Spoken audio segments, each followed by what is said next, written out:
కొంచెం ఈయనే అల్లరి అమ్మ ఇక్కడ ఒకటి అల్లరికి హుషారుకి చలాకితనానికి చిలిపితనానికి ఆ తేడా తెలుసుకుని చెప్పమ్మా. అల్లరంటే ఇప్పుడు నా ఇమేజ్ ఏమైపోద్ది, అల్లరంటే అల్లరుడు అని, నేనేమో చాలా రావుడు మంచి బాలుడు అనేలాగా నా ఇమేజ్ ఇది. నేను అలాగే చెప్తుండేవాడిని. నా ఉద్దేశం అదే. నేనేమో అల్లరే నన్ను అంటే చలాకితనం అమ్మ అల్లరు అనుకునేది. లేదంటే ఎక్కువ హుషారు కానీ చాలా బాగుండేవాడు అబ్బాయి. ఇంట్లో పనులన్నీ మీకు సాయంగా ఉంటారు? అవునండి, వాడే చేసేవాడు. అది ఇంట్లో ఎవరు ముట్టుకునేవాడు కాదు. మా నాగబాబు అస్సలు ముట్టుకునేవాడు కాదు. అన్నిటికీ నాకు ఆయన సహాయమే పాపం. నాన్న ఆయన ఉద్యోగం వెళ్ళిపోయారు. నేను పాక్కుంటూ అలాగా వెళుతూ వెళ్ళిపోయాను. నాకు తెలియదు. తర్వాత అమ్మ చెప్తుంటే నేరుగా మాత్రం కొన్ని కమ్మరకోలు ఉంది ఒక అది పెట్టి అది వెళ్ళి కూర్చోతా ఏడుస్తున్నాను రోడ్డు మీద. వెళ్ళేసరికి వాళ్ళు 3 years ఎగిరేవి ఇవి ఎవ్రీ డే 2 పూట్ల ఉండాలన్న. మరి నాగబాబు పాపం ఏముంది, తిన్నట్టు ఇష్టం, మరి అన్ని రకాలుగా నాన్న కోసం చేసి పెడుతుంటే మరి డిఫరెంట్గా పెట్టండి అని ఆవిడ మాకు బాగా ఎక్కువ చెప్తుండేది. నాకు కొంచెం టఫ్ టైమ్స్లో కూడా నీ పాటు నువ్వే ఉండాలి, ఎవరి దగ్గర ఉండదు, ఎవరింట్లో ఉండదు, మా దగ్గర కూడా ఉండదు, నీ దగ్గర బట్టి నువ్వే ఉండాలి. అది కష్టం కదండి అట్లా చెప్పడం. చెప్పారు చాలా తక్కువ చెప్పారు. బట్ నాకు అదే ఇచ్చే ధైర్యం. ఇండిపెండెంట్గా అట్లా ఒకరి దగ్గర ఉంటే నీ గౌరవం తగ్గిపోతుంది, ఎక్కడ ఉండదు. అది చాలా నాకు చాలా ఇన్స్పైరింగ్ ఉండేది అమ్మ మాటలు. అది ఇప్పుడు కూడా అది చాలా హ్యాపీగా అనిపిస్తుంది అని చెప్పింది. అంతే కదా. మనకు ఏదైనా రోగాలు వస్తే విషయాస్త్రం దాన్ని బాధపడుతుంది మనమే. బట్ తగ్గించే వాళ్ళు కన్సర్న్ చూపించే డాక్టర్స్ ఒట్టుకొక కింద కింద ఉండొచ్చు, కానీ పోరాడాల్సింది మనమే. నాకు సార్ కొంచెం ఏదో ఒక డిప్రెస్డ్ ఇదేదో వస్తాయి ఫేజ్ ఒకటి. నేనేదో ఇంకా మా అందరి నుంచి నేనేదో సపరేట్ అయిపోయినట్టు ఒక సిచ్యువేషన్ వచ్చినప్పుడు అమ్మ నన్ను పట్టుకుని I'm there for yours. ఎవరు నువ్వు అన్నా ఎస్ అన్న ఫ్రెండ్స్ కానీ ఎవరైనా సరే ఎప్పుడు కూడా అలోన్గా మటుకు అనుకోకు నేను అన్నాను. ఆవిడ నన్ను పట్టుకొని ఇచ్చిన అఫెక్షన్ లేదా ఫీలింగ్ అసలు బలం అన్నమాట. ఇంకా ఏమన్నా చేయగలను నేను, పర్లేదు లైఫ్లో నాకు ఏదైనా సాధించగలను అని ఒక భరోసా తల్లి దగ్గర నుంచి రావడం అనేది నాకు ఎవరు అవసరం లేదనిపించింది. అంత స్ట్రాంగ్గా ఆవిడ వెరీ స్ట్రాంగ్, వెరీ ప్రాక్టికల్. అంత స్ట్రాంగ్ చేసింది నాన్న చెప్పండి. మా పిల్లల విషయంలో మేము కూడా వెళ్ళి అంత స్ట్రాంగ్ కాదేమో, సెన్సిటివ్గా ఉంటాం, కానీ అమ్మ మాటలు చాలా స్ట్రాంగ్గా ఉండి మమ్మల్ని కఠినంగా ఇలాగే ఉండాల్సింది, ఇలా ఉండండి అప్పుడే మీరు నేర్చుకుంటారు. ఇక్కడ అమ్మ పాజిటివ్నెస్ గురించి ఇంకో మాట చెప్పాలి. అంటే తన బిడ్డలకే కాదు, ఈ రోజున మా రెండో పాప శ్రీజ కూడా తనకి లైఫ్ చిన్న SMS వచ్చింది. ఆ టైంలో కూడా తను ఏముందంటే అప్పుడు నాన్న దగ్గరికి వెళ్ళాను, తను ఇచ్చిన భరోసా, తను ఇచ్చిన మాట వెళ్ళలేని ధైర్యం వచ్చింది నాతో. నాన్న దగ్గర ఎప్పుడు కూర్చోస్తాడు అప్పుడే పాజిటివ్ ఫీలింగ్ వస్తుందని నాతో షేర్ చేసుకుంటాను. తను మాతో చెప్తుంటే అనిపిస్తుంది కరెక్ట్. అమ్మ ఏం పర్లేదమ్మా, లైఫ్ అంటే ఒకరితోనే అయిపోదు. ఆ ఒక్కరి వల్ల వాళ్ళ ఇన్ఫ్లుయెన్స్ తోటో వాళ్ళు మన మీద నియంత్రించడం కానీ మన బాధల్ని వాళ్ళు చేయడం అవుతాం. జస్ట్ నువ్వు నీ గురించి నీ మనసులో ఏదనిపిస్తే నీ గుడ్ ఫీలింగ్ ఏది వస్తుందో ఆ ఫీలింగ్ ప్రకారం వెళ్ళిపోదు. అంటే ఆ జనరేషన్ పీపుల్ ఎక్స్పెక్ట్ చేయం అలా కాదు. ధైర్యం ఉండి అందరికి ధైర్యం బాగా దూరికొస్తారు. ఫాదర్ కూడా, మా నాన్నగారు కూడా అస్సలు ఎప్పుడు అనేవాడు, ఎప్పుడు మీరు పెట్టే చెయ్యి మీరు ఎప్పుడు పైన ఉండాలి తప్ప తీసుకుని ఎలా ఉండకండి, చేతులు పెట్టుకొని అనే అట్లాంటివి చెప్తుండేవాళ్ళు. అందుకని మాకు ఇండివిజువాలిటీ మాకు బాగా ఎప్పుడు కూడా ఒకరిని అడగడం అని, బ్రదర్స్ని అడగాలన్నా కూడా మాకు అది పడిపోయింది మైండ్లో, కొంచెం కష్టంగా ఉంటుంది. సో నాకు అంటే ఆవిడ మా అమ్మ ఏదన్నా కొంచెం డిప్రెస్ అయినా నేను చాలా ఎక్కువ అమ్మకి షేర్ చేసుకుంటే అన్నయ్య కూడా లేడు. అన్నయ్య ఉన్నప్పుడు ఓకే, లేనప్పుడు నేనే ఎక్కువ షేర్ చేసుకున్నాను. బట్ ద బెస్ట్ థింగ్ మా అమ్మ దగ్గర నుంచి హగ్ అండి.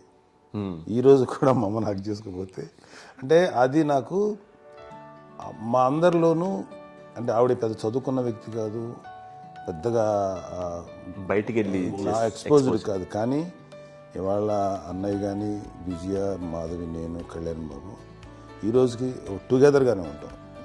మేబీ మాకు కొన్ని విషయాల్లో నాకు మా మాధవ్కి డిఫరెన్స్ ఆఫ్ ఒపీనియన్స్ ఉండొచ్చు, మా చెల్లికి మా అన్నయ్యకి అట్లా ఉండొచ్చు, ఉంటుందండి ఫ్యామిలీ అన్న తర్వాత. కానీ ద ఇన్విజిబుల్ బాండేజ్ మా అమ్మ ఇచ్చింది, ఆ లవ్ అండ్ ఎఫెక్షన్, హగ్, అవన్నీ ఆవిడ నాన్ వెర్బల్ అడ్వైజ్ ఏంటంటే అందరూ అలా కలిసి ఉండాలనేది ఆవిడ నుంచి మేము నేర్చుకోవాలి. అది ఇట్స్ ఇస్ నాట్ వర్డ్లీ, అది నోటి మాట కాదు, అది వెర్బల్గా కాదు, నాన్ వెర్బల్గా చెప్పినటువంటి.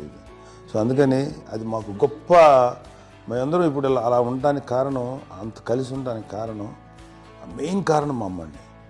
అది సో అందరూ ఉండాలనేది మా అమ్మ అడ్వైస్. ఇప్పుడు కూడా నేను ఎప్పుడైనా ఏదైనా ఫీల్ అయినా, అన్నయ్య ఫీల్ అయినా, ఆవిడని అసలు టెన్షన్ పెట్టవండి మేము.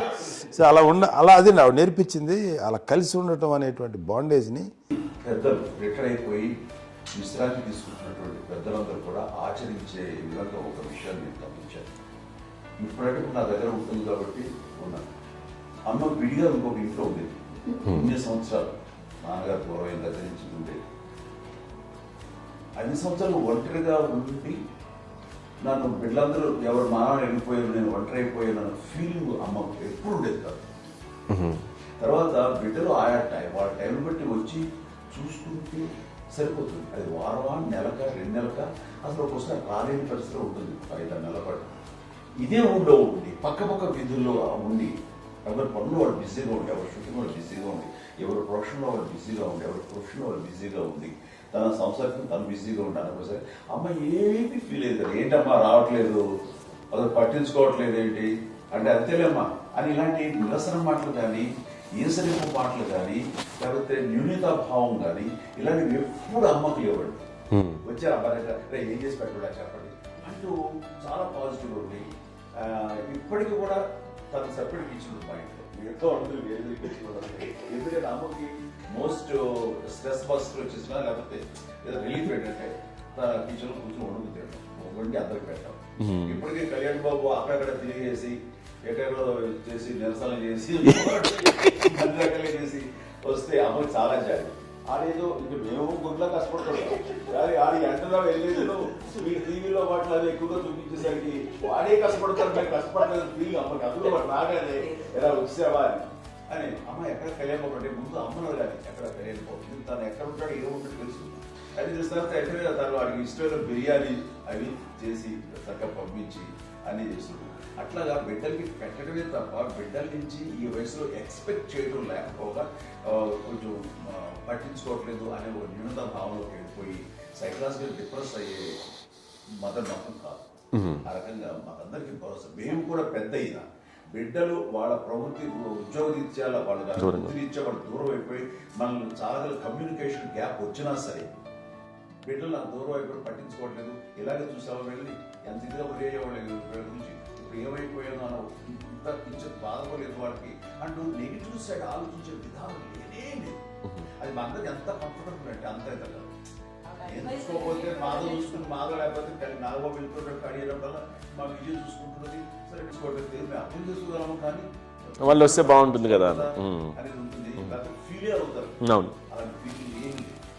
పైగా బిడ్డలు వస్తే వాళ్ళకి ఏం చేసి పెట్టాలా అనే ఆలోచన. అది ఇద్దరికి కలిగి చాలా మంది ఆచరించాల్సిన గొప్ప విషయం చెప్పాలంటే, ఓపికకి గృహిణిగా తన బాధ్యతలు నిర్వర్తించడానికి అండ్ అన్ని రకాలుగా టేకింగ్ కేర్, దీనికి ఒక మంచి ఉదాహరణ నేను చెప్పగలను. అది తలుచుకోవడం నాకు చాలా ఉద్యోగంగా ఉంటుంది, నాకు చాలా కంటితలు వచ్చేస్తుంది. అమ్మకి మేము 5 బిడ్డలు అండ్ పురిట్లోనూ 1 year పెరుగో 2.5 years పెరుగో 3 బిడ్డలు. ಎಲ್ಲరికి కాన్షియస్ లేకపోయింది, ఏం చేయాలో తెలియదు. అమ్మ వయసు చిన్నదే. ఇద్దరు తీసుకుని ఆ బిడ్డని నేను ఒళ్ళో పెట్టుకుని శవాన్ని డెడ్ బాడీ రిక్షాలో ఇంటికెళ్ళ ఇప్పటికీ నాకు గుర్తు ఆ విజువల్స్. నేను ఎక్కడికైనా ఒకసారి హాస్పిటల్ ఈ మధ్యకాలంలో సరే అమ్మకి మోకాల ఆపరేషన్ జరిగింది. అమ్మను కొంత బాధపడుతున్నావు, అసలు ఈ రోజున వచ్చిన మెడికల్ అడ్వాన్స్మెంట్ నీకు అసలు ఏ బాధ తెలియకుండా మోకాల ఆపరేషన్ రీప్లేస్ చేస్తారు అని వీళ్ళందరూ చెప్పాలి భయపడతాను. ఎందుకంటే ఫస్ట్ ఎలా నాకు సపరేట్ అవుతాను ఎలా చెప్పాలి తెలియదు. ఒక్క వీళ్ళంతా కలిపి నీ మాట వింటారు, నీ మాట మీద నువ్వు చెప్తే వింటుంది. సరే వెళ్ళి చెప్పారు అంతే. ఏదో నాగబాబు ముందు ముందుంటే ఎలా ఉన్నారా, సరే ఇష్టం రా.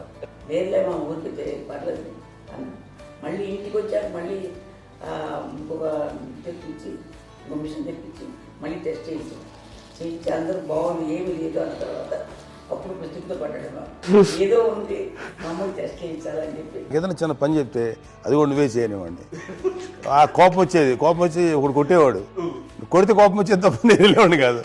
అమ్మకి ఎప్పుడు ఏంటంటే ఒక ఇదే పని చేయడని, అంతే. నిజంగా ఏ పని చేసేవాడిని కాదు. అవునా? అంత కష్టపడ్డా గుడ్లా కష్టపడ్డా లేదు లేదు లేదు వాడంటే మాత్రం మహాప్రేమ. నేను చూస్తున్నాను దగ్గర ముందు పెట్టినావు ఆర్టిస్ట్ కాబట్టి వ్యక్తీకరించిన చిన్నది కాబట్టి చివరిది కాబట్టి తనంటే బుద్ధాడి, నేను పెద్దోడు కాబట్టి నేను అతని ఎక్కువ కష్టపడింది కానీ మా నాన్నగారి చేతిలో ఎక్కువ అంటే నాన్న బాగా కోపం ఎక్కువ అనుమానించింది. కానీ అన్నయ్య పాపం బాగా దొరికేసేవాడు పాపం. ఒకసారి అంటే మరి మాకే అనిపించి ఏంటి ఇంత దారుణంగా ఉంది నాన్న మీద కోపం వచ్చేది నాకు. నాన్న మీద కోపం వచ్చేది, నాన్న ఏం చేసి బాధ అనిపించేది. అమ్మాయి ఏమనేది కాదు.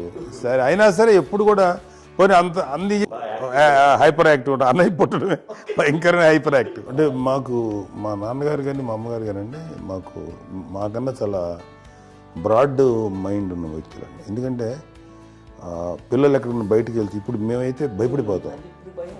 మా విజయ్ కానీ మా చిన్న చెల్లి అన్నయ్య నేను అందరం కూడా ఇవాళ ఉన్న పరిస్థితిలో వాళ్ళు ఎప్పుడు భయపడేవాళ్ళు కాదండి. ఎక్కడికి వెళ్తాను నీళ్ళని ఇచ్చేవాళ్ళు, లేట్ అయినా సరే ఏమనేవాళ్ళు కాదు. లేకపోతే ఏదైనా మోటార్ బైక్లు వేసుకున్నాం, లేకపోతే కారులో ఎట్లా పడితే ఎట్లయినా సరే ఏమనేవాళ్ళు కాదు. వాళ్ళు తెలియకుండానే మాకు ఒక ఫ్రీడమ్ ఇచ్చారండి. సో దట్ అదే ఆ ఫ్రీడంలో భాగమే అన్నయ్య కానీ ఇండస్ట్రీకి వెళ్ళాలంటే కూడా ఒక వ్యక్తి ఒక కొడుకు ఒక గొప్ప కెరీర్ని పర్సూ చేసుకుంటూ వెళ్తున్నప్పుడు నాన్నగాని అమ్మగానే ఓపెన్ మైండ్ తోటి అసలు నువ్వు వెళ్ళినా ఎంతకాలం వెళ్తావచ్చు, నువ్వు ప్రయత్నించని చెప్పి అలా వదిలేశారండి. అన్నయ్య కూడా ఏంటంటే మోస్ట్ రెస్పాన్సిబుల్గా వెళ్ళి చాలా మేజర్ అమౌంట్ అన్నయ్యకి కూడా పెద్ద అమ్మకు వందలు ఇచ్చేది కాదు. కరెక్ట్గా ఆ ఇన్స్టిట్యూట్లో చదువుకునేటప్పుడు ఎంత ఇవ్వాలో కరెక్ట్గా ఇచ్చేది. తనకి ఎక్స్ట్రా ఖర్చు పెట్టుకుంటే అంటే అట్లా ఉండేది పరిస్థితి. అంతే కదా, అంత జాగ్రత్తగా అన్నయ్య కూడా అంత రెస్పాన్సిబిలిటీగా రెసిప్రోకేట్ అయ్యి చేసి అందువల్ల మా అమ్మ నమ్మకం మా అమ్మగారి మా నాన్నగారి నమ్మకాన్ని ఎప్పుడు అది వాడు ఇంత నమ్మకానికి 10 times ఇచ్చాడు. ఏ వయసెస్ వైపు కానీ ఏ అలవాట్ల వైపు కానీ ఎందులో ఇండల్జ్ అవ్వకుండా నాకు నేనుగా నియంత్రించుకుంటూ సరైన మార్గంలో వెళ్ళేలాగా నాకు వెళ్ళడానికి లోపల ఆ స్ట్రాంగ్ థాట్ అడగగానే వాళ్ళు రెసిస్ట్ చేస్తే ఇచ్చాను ఆపేశారు అని ఏదో చిన్న రిలక్టెంట్ ఫీలింగ్ ఉంటుంది. వాళ్ళ మీద చిన్న కోపం నిరసన ఉండేది. వాళ్ళు అలా లేకపోవడానికి వాళ్ళు వెంటనే అడిగిన వెంటనే జాగ్రత్త అనే నిర్ణయం ఉండేది. కానీ జాగ్రత్త అని హెచ్చరిక చేయడంతో నాకు మరింత బాధ్యత తిరిగి గుర్తు తిరిగి నేను నడుచుకుంటూ వెళ్ళాను. కాబట్టి అది నాకు ప్లస్ అయింది వాళ్ళ దగ్గర. అంటే మదర్ అంటే తల్లి అనే కాదు, మదర్ ఫిగర్ ఎవరిచ్చినా సరే అది నానైనా తల్లితో సమానం అనుకుంటాను. నాగబాబు చెప్పినట్లుగా అట్లాగా అలిసిపోయి వచ్చిన నాకు కాళ్ళు నొక్కుతుంటే నాకు భయం వేసేసేది.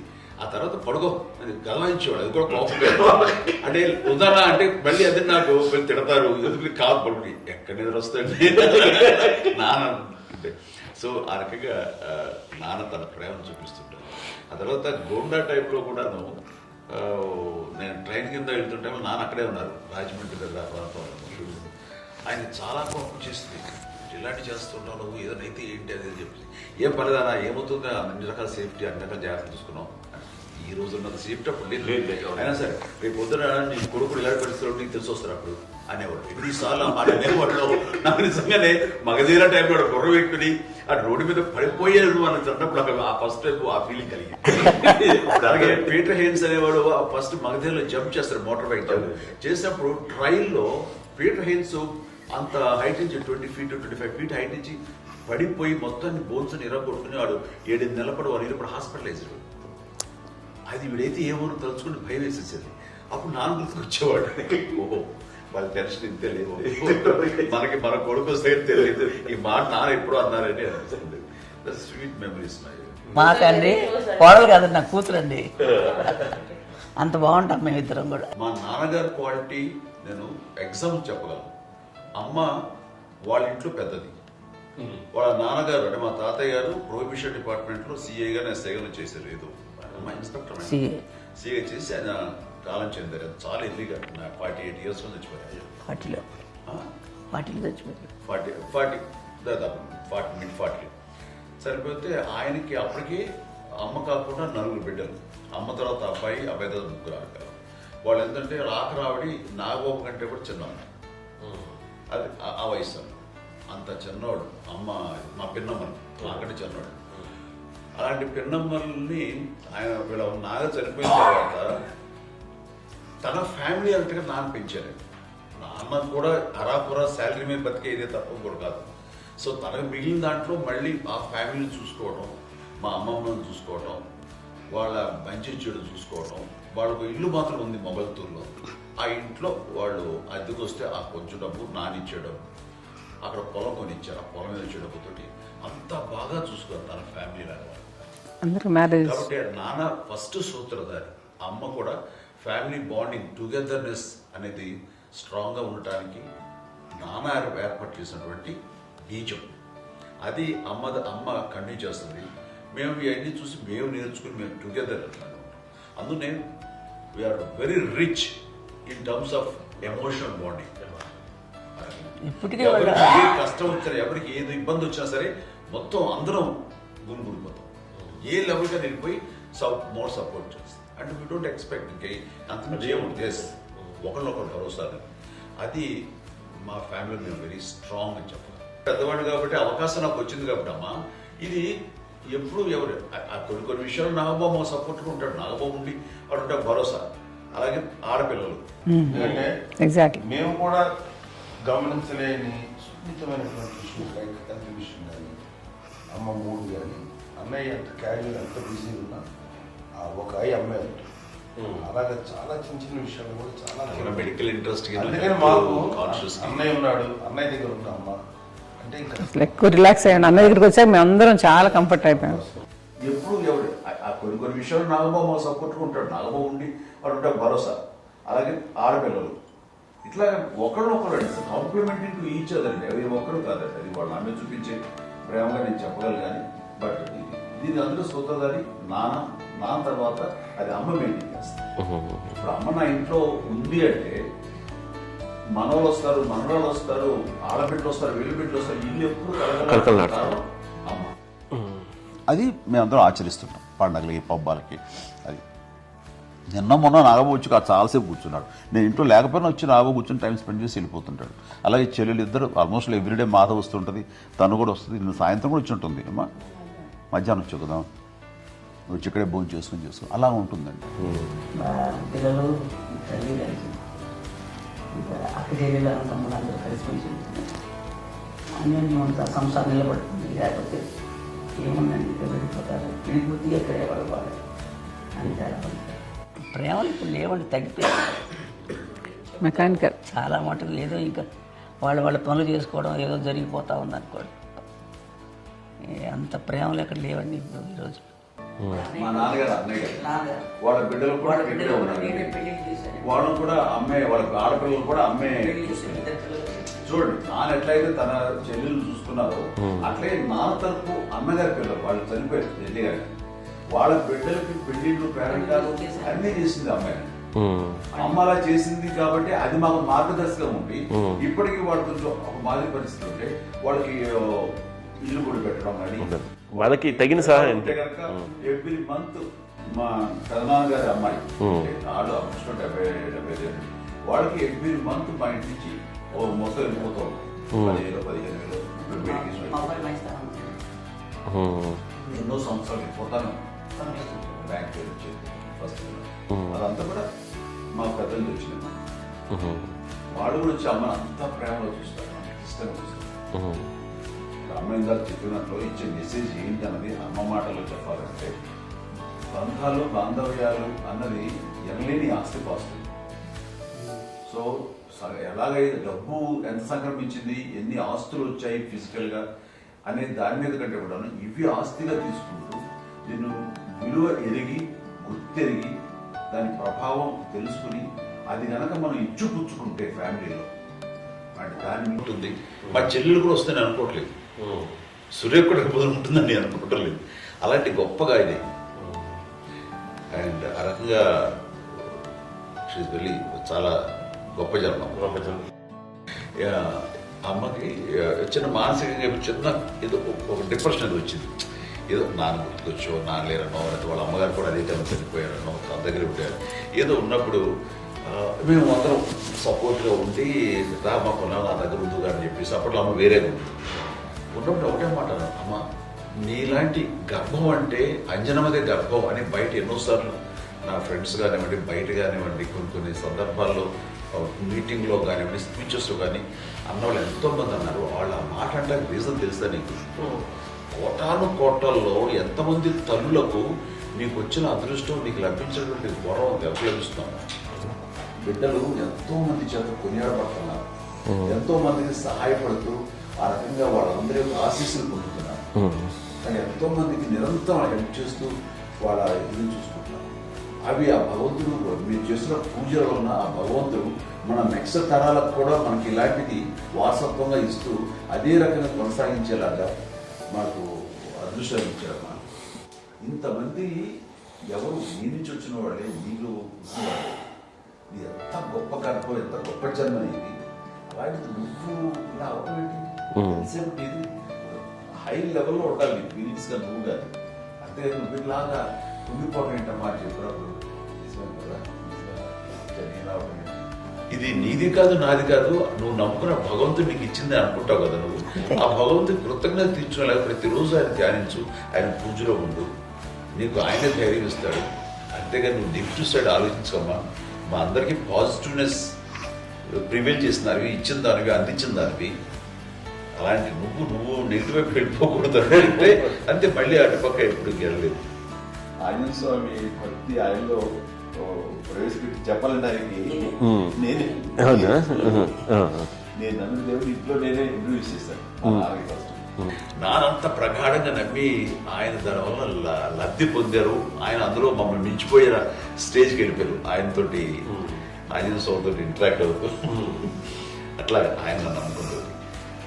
ఆయన నానంటారు అంతా నా గురువు, నా పెద్ద కొడుకే, పెద్దోడే.